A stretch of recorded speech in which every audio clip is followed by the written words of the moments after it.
વાત કરીશું અમદાવાદની તો અમદાવાદમાં પણ રવિવારની મોડી રાતથી કમોસમી વરસાદ શરૂ થઈ ગયો છે તો વાતાવરણમાં અચાનક પલટો આવ્યો તો અમદાવાદની અંદર પણ તો અમદાવાદ શહેરના થલતેજ, વસ્ત્રાલ, નહેરુનગર, બોપલ, સરખેજ સહિતના વિસ્તારોમાં વરસાદ જોવા મળ્યો હતો તો શરૂઆતમાં ઝરમર વરસાદ બાદ ધોધમાર વરસાદ પડ્યો હતો તો વરસાદને પગલે વાતાવરણમાં ઠંડક પ્રસરી ગઈ હતી તો કેટલાક રોડ પર પાણી ભરાઈ ગયા હતા તો વાતાવરણમાં પલટો આવતા ઠંડક પ્રસરી છે તો અમદાવાદ શહેરના થલતેજ, વસ્ત્રાલ, નહેરુનગર, બોપલ સહિત અનેક વિસ્તાર પર હાલ અત્યારે વરસાદ વરસી રહ્યો છે તો આ જ મુદ્દે મારી સાથે કમલેશ લાઈવ જોડાયા છે।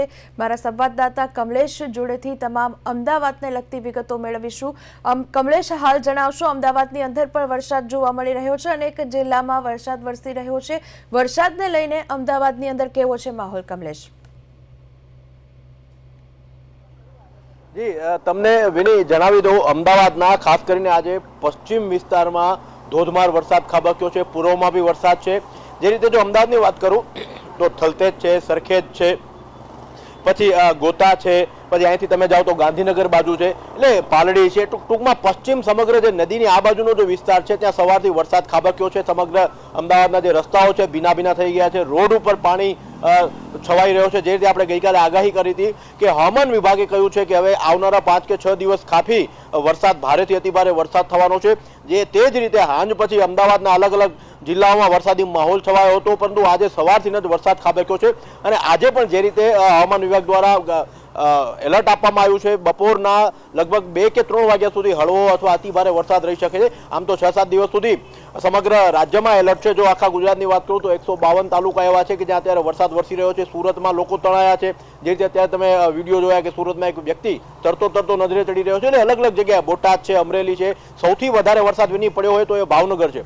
7.58 ઇંચ જેટલો વરસાદ પડ્યો છે। પછી અમરેલી છે, ગીર સોમનાથ છે, એટલે એ દરિયાપટ્ટીના વિસ્તાર છે। જે રીતે ગઈકાલે હવામાન વિભાગે કહ્યું હતું કે દરિયામાં, અરબી સમુદ્રમાં ડિપ્રેશન સર્જાવાને કારણે વરસાદી માહોલ અથવા કમોસમી વરસાદ પડી શકે છે। એ રીતે દરિયાના વિસ્તારના આજુબાજુ જો વાત કરું તો ગીર સોમનાથ છે, પોરબંદર છે, પછી ગઢડા છે, એ બધી બાજુ આજે ખૂબ જ વરસાદ રહ્યો છે। ગઈકાલથી ભારે અતિભારે વરસાદ પડી રહ્યો છે અને અમદાવાદમાં પણ આજેની વરસાદની અસર દેખાય છે અને આજે અને કાલે અમદાવાદમાં હળવોથી અતિભારે વરસાદ રહી શકે છે। હાલ તો પશ્ચિમ વિસ્તારમાં સવારથી 8 કે 9 વાગ્યાથી સતત વરસાદ વરસી રહ્યો છે। પશ્ચિમ વિસ્તારના તમામ એલિસ બ્રિજ માની લો, પાલડી માની લો, ગોતા માની લો, સરખેજ માની લો, વિજલપુર માની લો, પ્રહલાદનગર માની લો, ઠેઠ સુધી વરસાદ છે। પૂર્વમાં બી હળવો વરસાદ છે। જીવની જી કમલેશ, ત્યારે એવો પણ સવાલ થઈ રહ્યો છે કે હવામાન વિભાગ દ્વારા જે આગાહી વ્યક્ત કરવામાં આવી છે તેમાં એલર્ટ પણ કરવામાં આવ્યું છે, યલો, ઓરેન્જ, ગુજરાતના કયા જિલ્લામાં કયું એલર્ટ આપવામાં આવ્યું છે કમલેશ?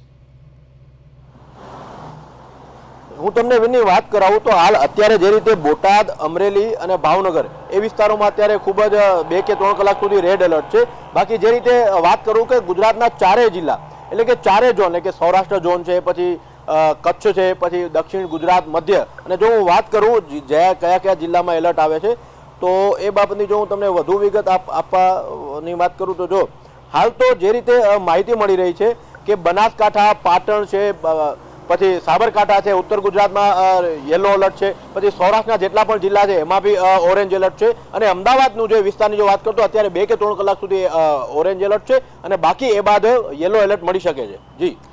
જી કમલેશ, ત્યારે એવા પણ સમાચાર છે કે આ માવઠાને કારણે ખેડૂતની સ્થિતિ એવી બની છે કે પડ્યા પર પાટું અને રાતોની ઊંઘ ખેડૂતોની છીનવાઈ ગઈ છે કમલેશ।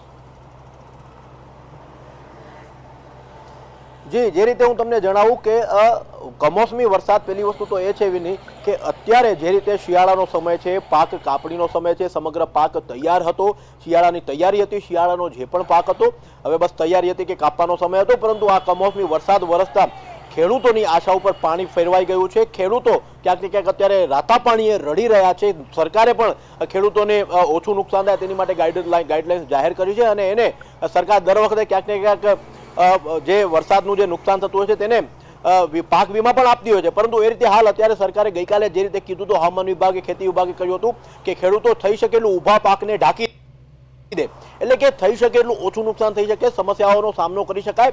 પરંતુ જો ખેતીની વાત કરું તો તુવેર પાક છે, કપાસ છે, કપાસ, તુવેર, પછી મગફળી છે, આ અમુક જે ઊભા પાકો જે માત્ર શિયાળામાં વાવવામાં આવે છે, તમામ પાકો બરબાદ થયા છે. ખાસ કરીને સૌરાષ્ટ્રના જે દરિયાકાંઠાના વિસ્તારો છે, દરિયાકાંઠા વિસ્તારની આસપાસ જે ખેતરો છે, ગામડાઓ છે, જે પાકો છે, ત્યાંના ખેડૂતોને વધારે નુકસાનનો સામનો કરવો પડી રહ્યો છે. પરંતુ અત્યાર સુધી જે નુકસાન થયું તે થયું છે, પરંતુ હવે આગળ કેવું નુકસાન થશે અથવા તો કેવી સમસ્યાઓ છે જેના લીધે ખેડૂત ચિંતાતુર છે.